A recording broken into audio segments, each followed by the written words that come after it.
time passing by, will I see you again? Tell me you need me. This can be... Coucou tout le monde, j'espère que vous allez bien. Alors aujourd'hui, je viens avec une recette qui nous vient d'Afrique. C'est la sauce pistache aux épinards ou egusi soup. Alors cette sauce, en fait, généralement, on la mange au Nigeria, au Cameroun et dans d'autres pays aussi d'Afrique. Mais c'est une recette que j'ai découverte avec des amis nigérians et j'ai décidé de vous la partager aujourd'hui. Alors pour cette recette, j'aurai besoin de 500 grammes de poulet fumé. Vous pouvez utiliser n'importe quel type de viande, du moment que c'est de la viande fumée. Ou selon votre goût, vous pouvez utiliser aussi de la viande fraîche. L'équivalent de 2 piments rouges. Donc j'ai utilisé ici du piment marocain à la place du piment antillais parce qu'il est moins virulent, donc ça pique beaucoup moins. Un cube bouillon de poulet, 200 grammes de poisson. Vous pouvez utiliser du poisson fumé, mais là j'ai du poisson frais, donc j'ai utilisé du poisson frais.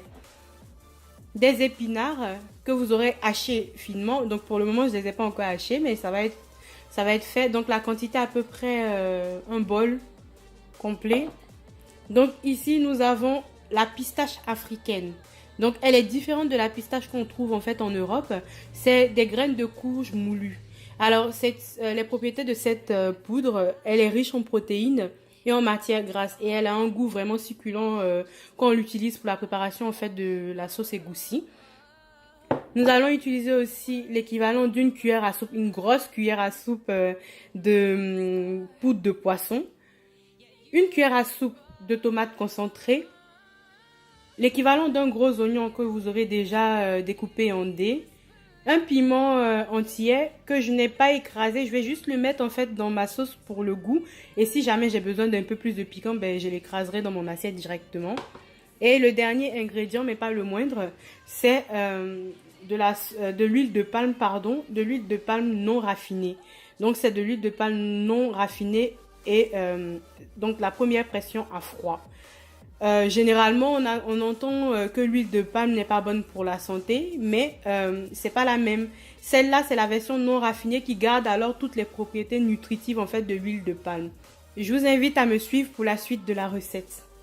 Donc, dans une casserole chaude, nous allons venir en fait mettre notre huile de palme.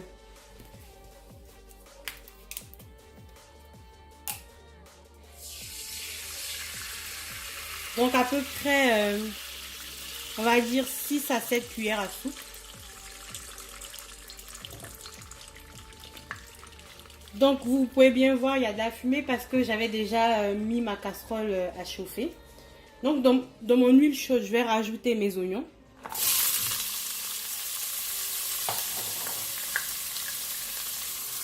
Ainsi que mon piment. Et on commence à mélanger.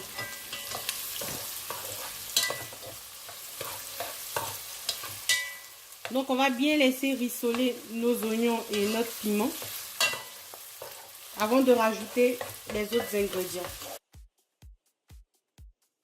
Donc ça fait à peu près 2 minutes que mes oignons et mon piment sont en train de rissoler dans mon huile de palme. Je vais rajouter mon poulet.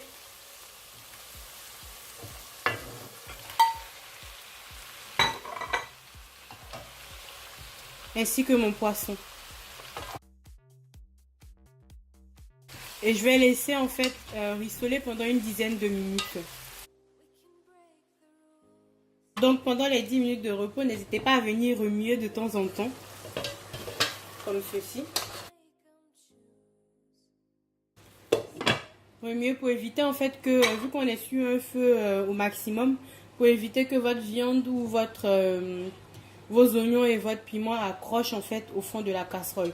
Bon, en l'occurrence, moi j'ai une casserole anti-adhésive, mais ça n'empêche pas la nourriture de brûler, donc vaut mieux remuer de temps en temps. Donc cela fait à peu près 10 minutes que mon poulet est en train de cuire avec mes oignons et mon piment. Je vais venir ajouter le concentré de tomate, s'il veut bien.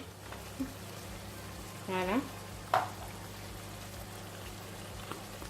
Par-dessus, je vais rajouter la poudre de poisson.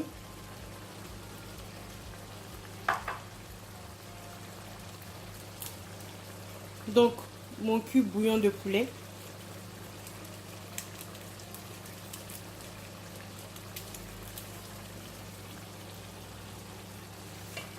On mélange.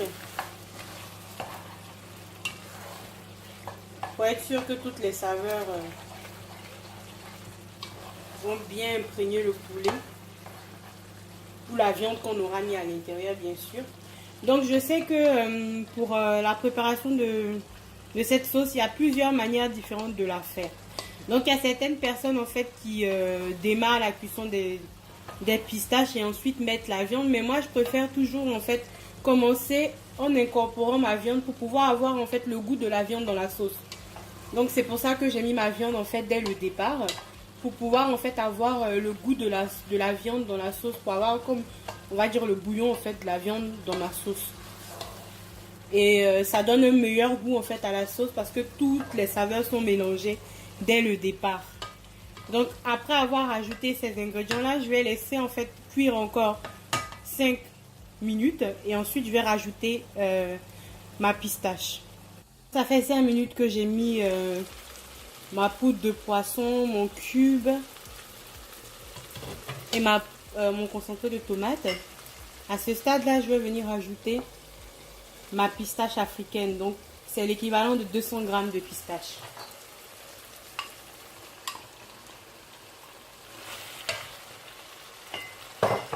Donc, on rajoute et on mélange. Donc, si vous avez votre viande, si vous avez déjà mis votre viande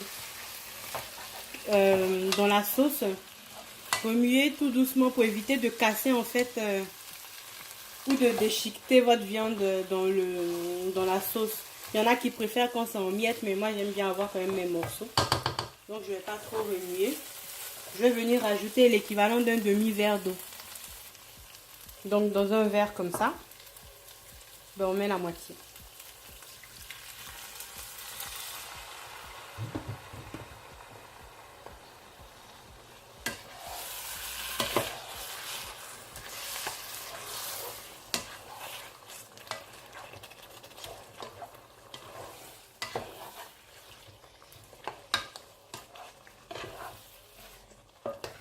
Donc à ce stade-là, on va laisser réduire en fait, laisser cuire notre pistache tout doucement jusqu'à ce que l'eau qu'on a rajoutée s'évapore.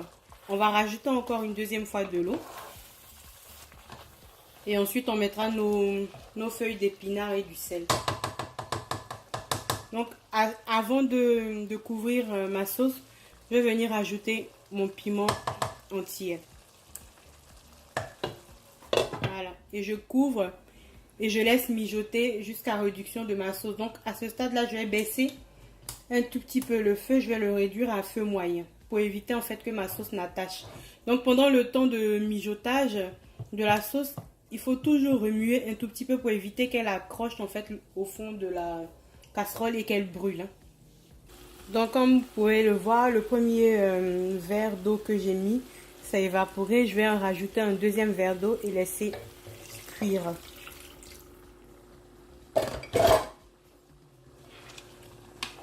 Donc on remue correctement.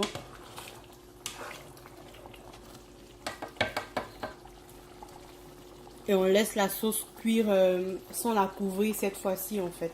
Donc ma sauce a bien réduit.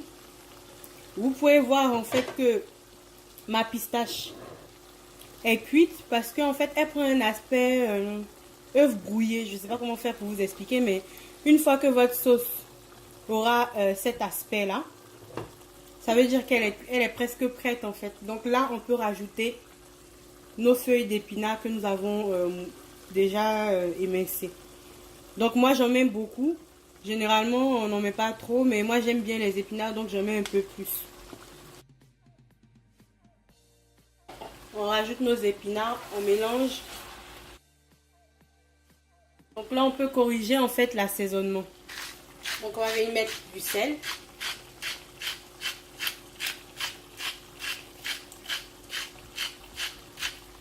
Si vous avez bien remarqué, j'ai pas mis de sel au début de la cuisson. J'ai juste mis un cube bouillon de poulet. Donc là, je corrige mon assaisonnement avec un tout petit peu de sel. Et je laisse mijoter encore 5 minutes. et ça sera prêt. Donc 5 minutes après que j'ai rajouté mes épinards, vous voyez ma sauce est prête. Je vais arrêter le feu. Et on va passer au service. Voilà, une fois servi, voici ce que donne ma sauce. Elle a une belle couleur. Elles sont super bonnes et elle est agréable au goût. Je vous invite vraiment à la tester. Si vous avez aimé ma recette de la sauce pistache aux épinards ou egusi soup, je vous invite à liker ma vidéo, à me laisser des commentaires, à vous abonner surtout et n'oubliez pas de partager ma vidéo. Je vous dis à bientôt pour de prochaines recettes. Bye bye!